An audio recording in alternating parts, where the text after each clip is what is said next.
Welcome back to SXZBear. I'm Swiss Bear. Joining me is Phumpy, and we just got done with the Aurora here in Subnautica. So let's see what's in store for us after the Aurora. Probably plenty of building and stuff. We'll probably have to watch it to figure out. Join us.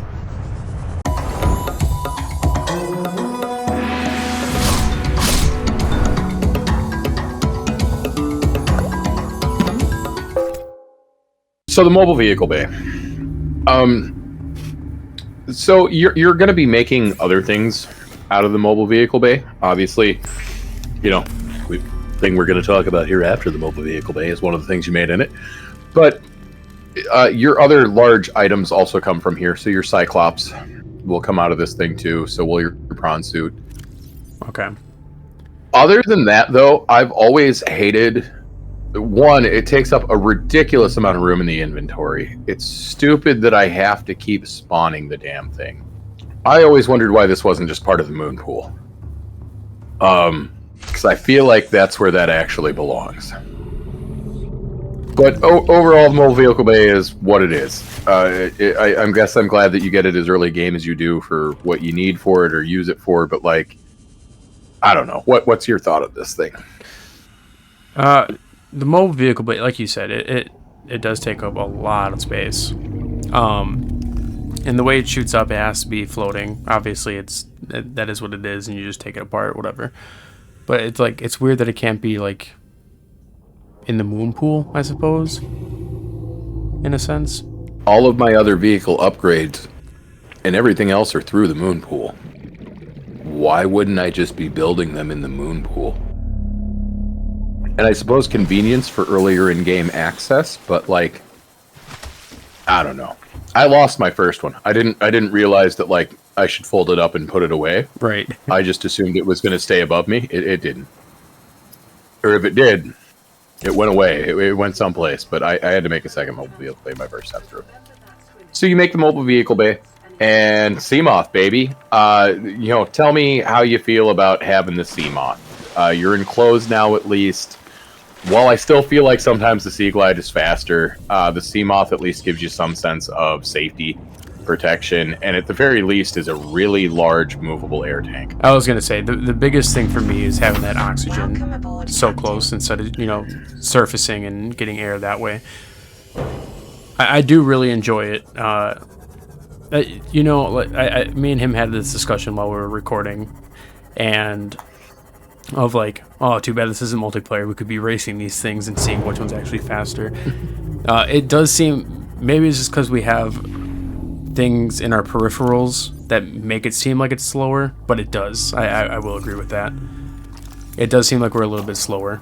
But other than that, no, I love the Seamoth. It's like you said, it's a sense of safety. I have my little house with me. I love that. It's like a mobile home.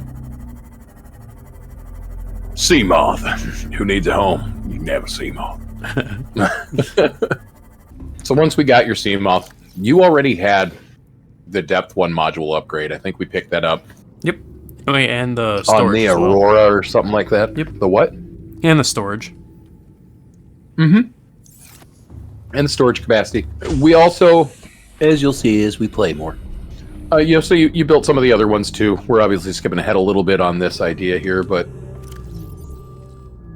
overall, seeing what you can upgrade on the Seamoth, how do you early onset here overall ranking the Seamoth as a tool? Oh, top tier, like S tier. The Seamoth is something that, if was not added, would bring a bigger challenge to this fucking game. That's for sure. Agreed. So as far as creating, we've talked about the tech tree a little bit and stuff, and that it's different than what you're used to. For me, this is the area of the game where that can get a bit tedious, and even I have to admit that sometimes it gets confusing with what you're doing. And sometimes it's the simple stuff, kind of like with the depth modules here, where like the first time I played and it's like, need depth module 1. I thought that meant I had to go make depth module 1. Right, not take and then bring it over to here. Yeah, I didn't think I had to pull the one out of my, like, you know, and I feel like for most anybody that has some experience in these types of games, that was painfully obvious. But for me, this was not. And, you know, we talked about this game doesn't hold your hand a lot, too. This is definitely one of those moments where, for me, this was almost a pausing moment in the game when you get to the area where you're making all the vehicle upgrades and that stuff. Because, man, you know, like power cells. It's 2 batteries and rubber. But in all actuality, it's, you know, 4 acid mushrooms, 2 coppers, and one of the seeds from Creepvine. Like, nothing is simple anymore. Yeah, no shit. So how does that make you feel? Even with your experience dealing with some of these things? It gets a little better as soon as you have material in stock and you're organized and you actually have storage and everything like that. But yeah, no, like you said, it gets complicated. It really does. But that is just the learning curve. The organization thing, I actually found that to be something I almost had to have in the game.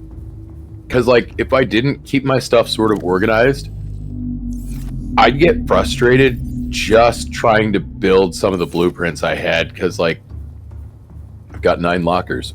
Where is what? Do I have some in this? Do I need to go get that? And, like, only to come back and find out I had a bunch of it in this locker, you know? So yeah, I agree with you, and I know I had you do it too, where like, do me a favor and just go through and do this for yourself. It'll help you. Yeah. I was very surprised. I've dealt with inventories before in games, Skyrim, stuff like that, where limited amount you can carry and all this, but this was one of the first times I ever was in a game where like, ooh, you made me want to have things on hand. You made me want to, like, you almost forced me to organize my inventory. Yeah, and then and later on when you actually, like, maybe organize and make more storage and everything like that. And I really dislike, okay, I don't dislike it because I do relate a lot of survival games to Minecraft because that's just who I am, baby. It's who I am. I think I pulled out a sign that you can put text on or whatever, because that's what I would do in Minecraft, and then I was like, damn, I don't have the fucking materials for this shit. But regardless, my first thought was to put a sign on these copper lockers. Wire and something else, yeah. Yeah, my first thought was to put a sign of explaining what's in this locker. But yeah. If you build the small lockers, the wall lockers, they come with that ability right away. Oh, that's cool. So storage and inventory in general. I love that the game continues to push those to be a problem for you in some ways. Where, like, with making the sea moth, you were at a point in the game where we're about to start exploring some other resources beyond the gold and lithium, and, you know, with the sea moth, we're about to head someplace and unlock a few new things. It never, like, cool, so you can stock up on all the titanium and shit you want all now, but, like, you still can't get to the resources you're going to need the most next in large quantities until you get there. And in the meantime, you might actually just run yourself out of other resources for no reason. Or you may farm a bunch of stuff you never end up needing. I know, like, I end up with a locker full of gold and lead at the end of most playthroughs because you only use 1 or 2 gold here and there on things like computer chips, and the same thing with lead. Lead's only used in a few different things, and it's like 4 here, 2 there. Then it just goes back to I'd rather have it than and not need it than, you know, need it and not have it. Yeah. Seamoth enabled. We've got the 1 level death module, and you've got the extra carrying capacity in it. And of course, you know, we got to go to the first real new biome you're seeing in a while, or at least the first one you actually had to travel to. Like, there was a specific way into, and that is the Jelly Shroom Cave with the crab snakes and all of that stuff. We're talking the Degassi habitat.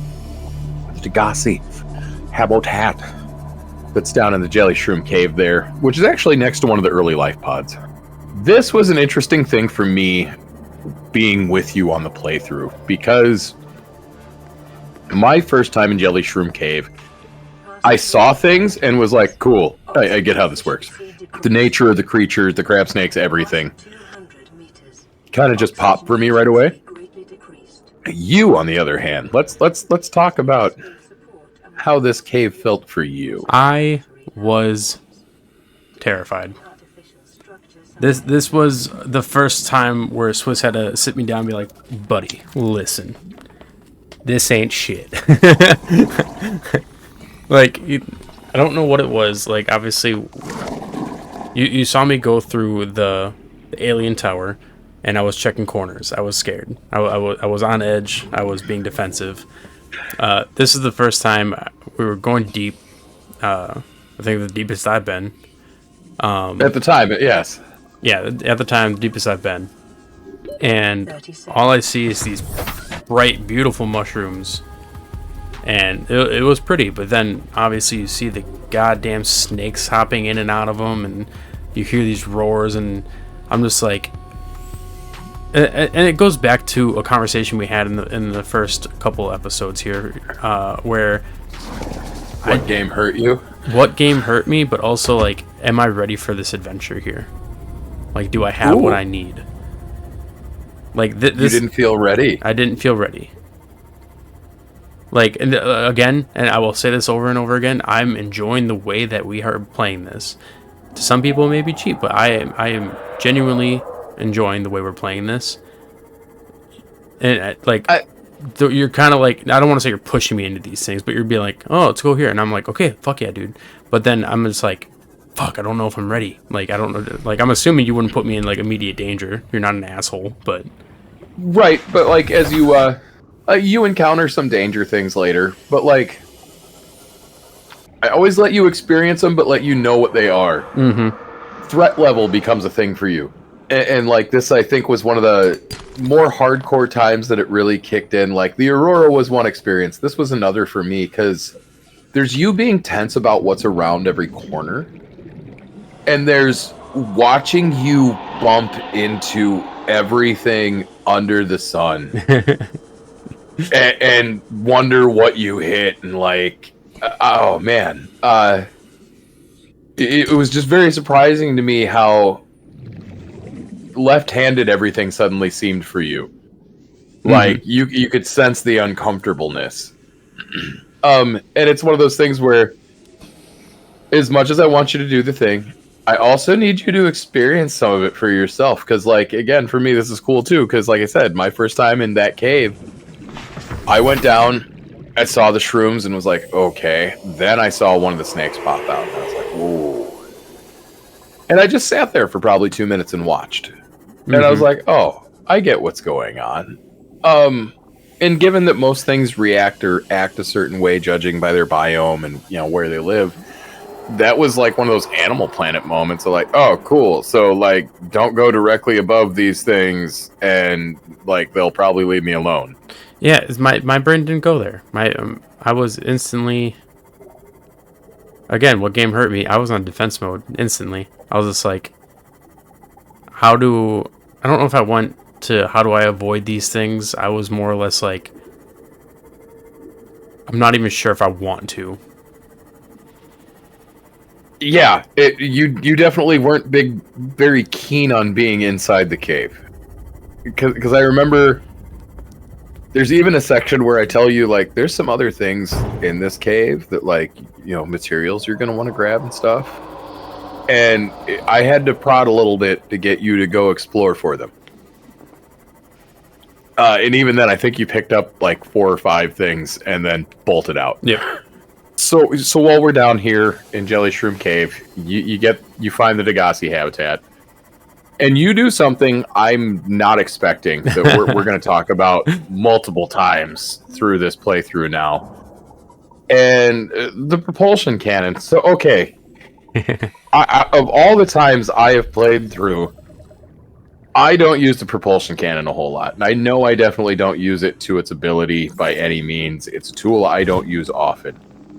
But it had never dawned on me to use it on the jellyfish, the hanging jellyfish things that were all over the habitat. Where did that come from? Maybe I'm thinking I'm fatter than I am, and I don't have enough space to move around them.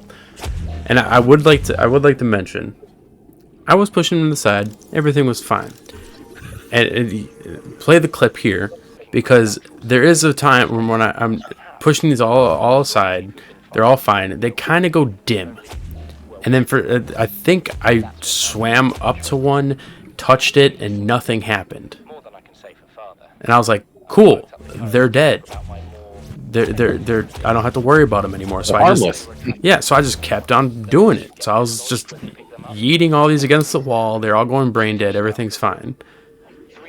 And we're going through the Degassi habitat, and we're getting all these blueprints and all that, all the stuff. Data packs. Yep. And then going back to where I came from after, being safe, after touching the jellyfish and not dying, I get poisoned. By all of them at once. And the whole pile. And I die. Like insta die. See the clip. Footage below. Like and subscribe. And I got defensive because Swiss was just like, why don't you just go around them? I'm just like, they didn't hurt me before. Like I was like, I swear to God, bud, like it did not hurt me. I thought they were dead. But lesson learned, that's for sure. So again, though, back to the original question of this, because while it caused a problem, and we're going to discuss solving that problem, where did the idea come? What made you? Why? Because you didn't hesitate. You rolled up to spot, saw them, and immediately were like, propulsion cannon. Where? What? Never once had that even crossed my mind as a thing. Where does that come from? It's fun. What made you just go propulsion cannon? It's fun. Just to see if you could. Yeah, okay. Pretty much, dude. Like same. Damn. Like I know obviously bigger things. I've tried to. I think a sand shark. I tried to do it too, and it just didn't work. I was just like, okay, these don't move. They seem quote unquote harmless. So I feel like I could do it. So yeah, no, sure thing. And I don't feel. Like, obviously, you saw my excitement previously with your repulsion cannon. I love that thing, and I want to use it. Here was my other favorite thing about this situation now. You died. Yes, sir. And spawn back at Pooh. Yeah. What's going through your head? Because at this point, I'm not going to lie. I am laughing hysterically, aware of all of what he has to do next, and it didn't set in for you for a bit. Nope. That you now have to figure out how to get back to it and get your steam off, because it's still down there. Yeah, and I was distressed. I was like, damn, I just lost the thing I just built, and I think I stood still for a little bit there, where I was just like, I don't know what to do. Do I just swim back? Then I'm just like, damn, it's pretty fucking deep. I have enemies. There's a lot of things where I was just like, this is a loss. So this was I'm watching you have this absolute moment of crisis, and this was a cool moment for me because it was one of those so what are you gonna do? And you're like, I don't know what to do. Can I even get back there? And it was probably one of the most real moments I've seen you have in the game, as far as you and the character were one for a moment. Mm-hmm. Where you legit felt just as stuck as your character did, of I don't know, this is it, right? I have to build another one. Yeah, no, is that what I gotta go do? Yeah, no, I was completely at a loss. And honestly, if I didn't have you there and I was just playing by myself, I probably would have just took that L. I would have been like, well, that was it. That was game. Yeah, not even that. It's like, well, I guess I'll build another one. So instead, I have you build some oxygen tanks. and we sea glide our way back there. I feel like everybody at some point has had to go on the expedition to get their sea moth from someplace they weren't expecting to go get it from. And don't you lie. And if you haven't had to go recover your sea moth, leave it down in the comments, and we'll call you a liar in the comments. Yeah, that's fine. That's fine. What we all know you have. You know that we know that you know. Anyway. So, okay, you already don't like Jelly Shroom Cave. So now, talk me through having to hit Jelly Shroom Cave with the glide. You are no longer in your little bubble. So here's the thing. In the sea moth, we were going to the Degassi habitat to explore. This is a new biome we're coming to explore. Everything's fine. With the 3 oxygen tanks, me being on a mission to recover the sea moth, I wasn't as terrified. I knew I had to get point A, point B, no ifs, ands, or buts, no exploring, no fucking with anything. So I was pretty dead set on a mission to get there. How did it feel getting there and getting it back? Realizing it wasn't as treacherous, the big faux pas you thought it was. Yeah. I was just like, I think we used 1 oxygen tank. Like, we used the big upgraded one that we have that has like 135 or whatever the hell. Then I had to switch over to one that had like the 60 and what you start with, and then I was like, oh, we're right there, we're fine. So actually getting it, I was just like, cool. It was a bit of relief that we can just, continue what we were doing. Right, I love that in the game, because like from the moment of absolute zero to, oh, well, I could do that again if I had to.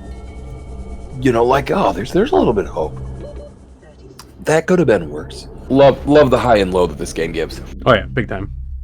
After we've done the Degassi, we get back to Pooh, and we know that soon on the radio you're gonna get the sunbeam response.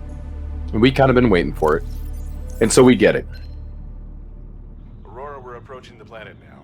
We have a landing site for you that's, well, it's better than the alternatives. We've sent you the coordinates. It'll take us a couple of days to align our orbit. We should be able to establish direct contact with you during that time. Then we're coming in to get you. Cross your fingers, the weather holds. Don't leave us waiting.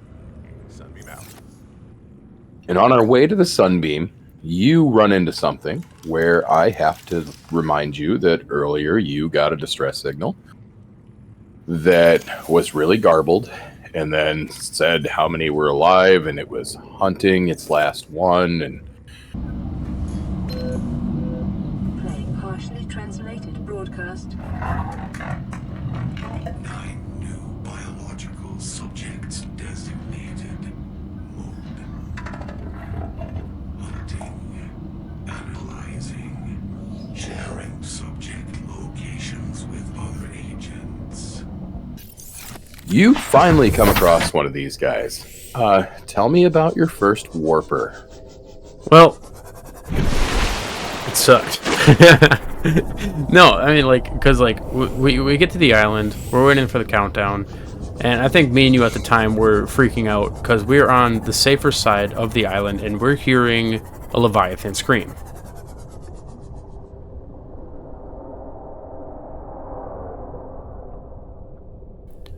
Yeah, we were. You could plain as day on what is almost always the safe side of the island, hearing a Reaper go hard close by.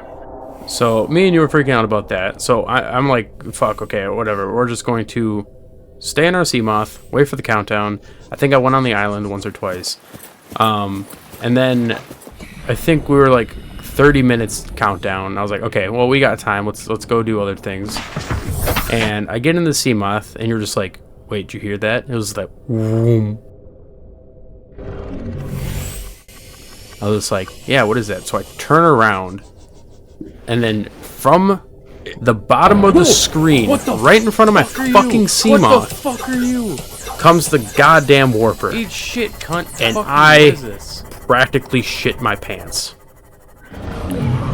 I jumped a little bit and immediately muted my mic and started laughing. Again, for anybody questioning the dynamic between the two of us while we're playing, Swiss has no problem just absolutely abandoning Phumpy to deal with his own life situation in the moment. Yeah. So for me, this was you immediately mute it, and I just need to see how he handles what comes up next. And oh god, I think I started backing up. I was flashing my lights like I was trying to shoot a damn gun in Call of Duty, and I was like, what? I was like, what the fuck is that? What the fuck is that? And I was, and But then you have a moment that blew my mind. In all the times I've played through this game, and I double checked with our buddy Doc because he's played through this as well. I had never seen this from a warper. So you, after flashing it multiple times, like showing it its brights was going to do something, and backing your Seamoth up into a giant fucking island, you get out, and it pops up above the surface of the water. Its entire upper body, as you can see on screen, is up above the water, and it takes a warper shot at him. I have never seen this. Yeah, dude, like that warper had it out for you. So as we've continued playing, I feel like this single experience has really set the tone with you for warpers. oh yeah, And as you guys continue to watch, you'll note anytime there are warpers in the area, Phump gets a little agitated. and nervous. He dude. does not like having them around. No, Yeah. absolutely not. So this was one of the first times where you saw something, and when you asked me what it was, you didn't just like, oh, what's that, and then keep going. You like halted all gameplay and wanted a GD explanation right now, real hard.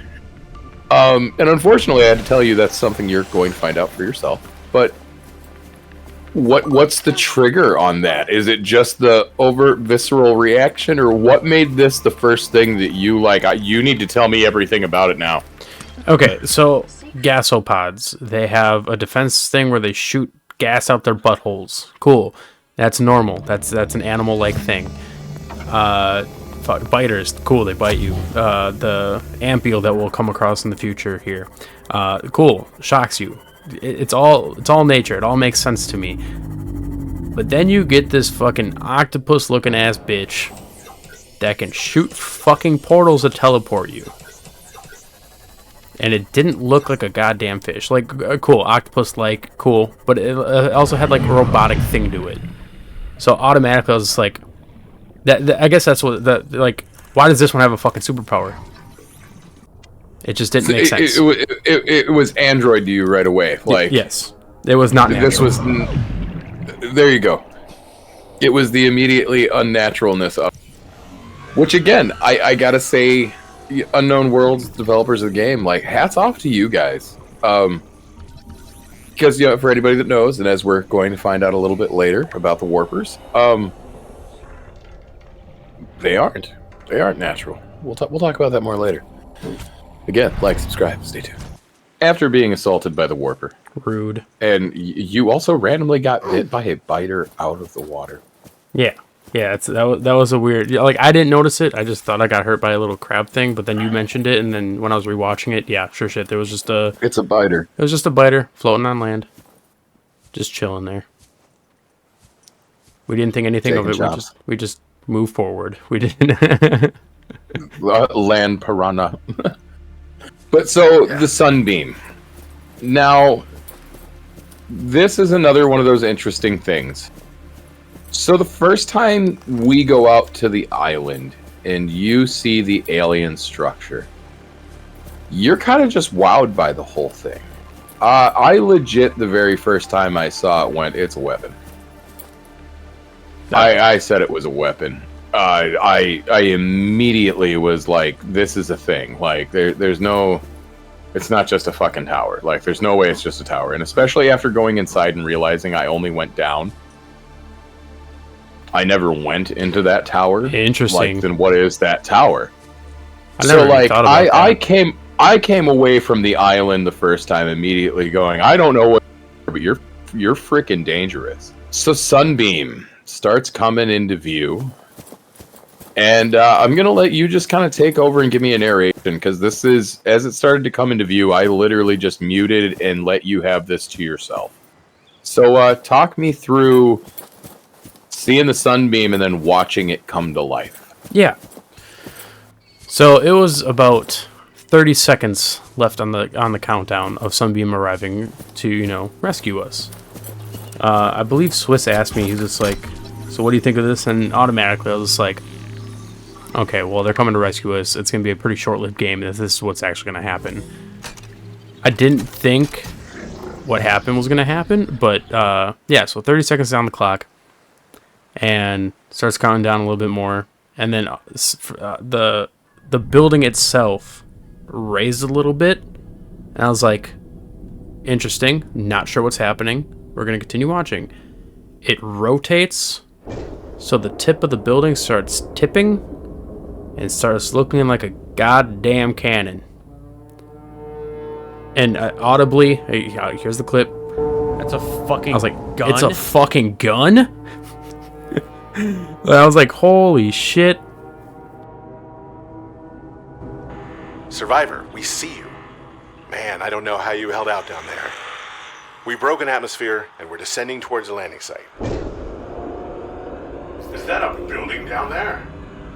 What do you mean you can't identify it? Hold on. No turning back now. Positions, everyone. Touching down in 10, 9, 8. It's coming from the building? Change course. Set thrusters to full.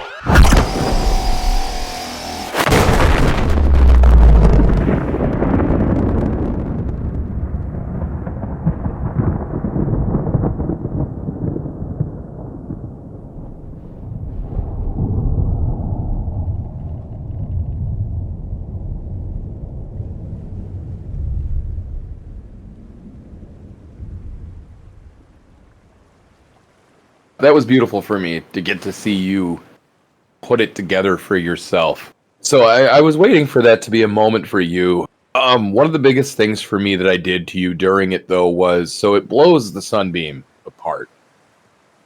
And the first thing I said to you after it took its shot was, did that sound familiar? Yep.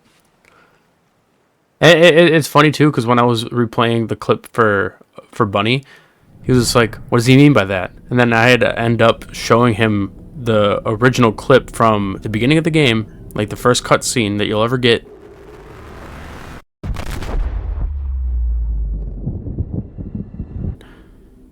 And sure shit, all you hear is a and then whatever the hell noise it makes. And I was like, holy shit. But yeah, no, yeah, when you asked me that, I was just like, yes, it did sound familiar. And I was like, I think you could hear the audible disappointment in my voice. I was like, they didn't need to die like that, because the way when they were like on the call while they were coming down, they were just like, what do you mean it's coming from the tower? What? Set full thrusters to full, and then doof. I was like, oh fuck. Well, and so this leads to a conversation that you and I end up having.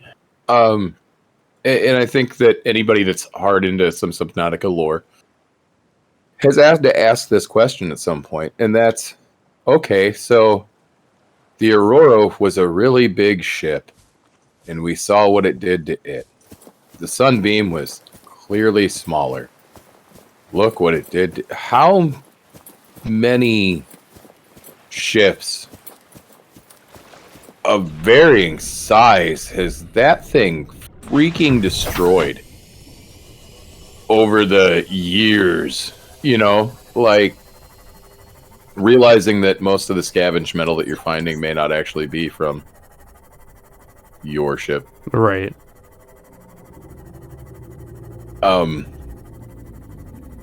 Just the gravity of that moment.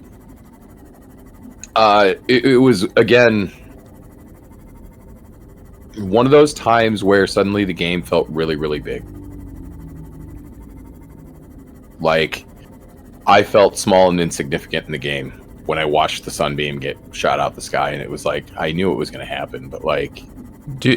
Yes. Oh. It's funny, because I think we wanted to continue recording, but like I was still in awe. And here's the clip where we get back to base after that's happening, and my first instinct, and this is going back to me and the character being one. We get back to base. I don't even look at the wall. I don't look at the damn cat saying keep going or whatever the shit. I look down at my floor, walk straight to my bed, and lay the fuck down and go to sleep. Like, I was just like, it was just a lot to process. Like, I was like, shit. I think the other thing that it does that makes that so soul crushing is, up until that point, you are entertaining the idea of, right, like, they sent me blueprints for a rocket, like, I'm gonna build a rocket and just get off this planet, and like, yeah, you've already met the tower, and you know about the infection. Like, it's when it all of a sudden becomes real that, like, oh, this infection's real. Like, it's an important thing, because, oh man, if that's what it did to that ship, I'm gonna I ain't building a rocket bigger than that ship. I don't outrun the gun. Oh, I gotta deal with, like, it's for me, it's the moment you realize that getting off the planet isn't the hard thing. Mm-hmm.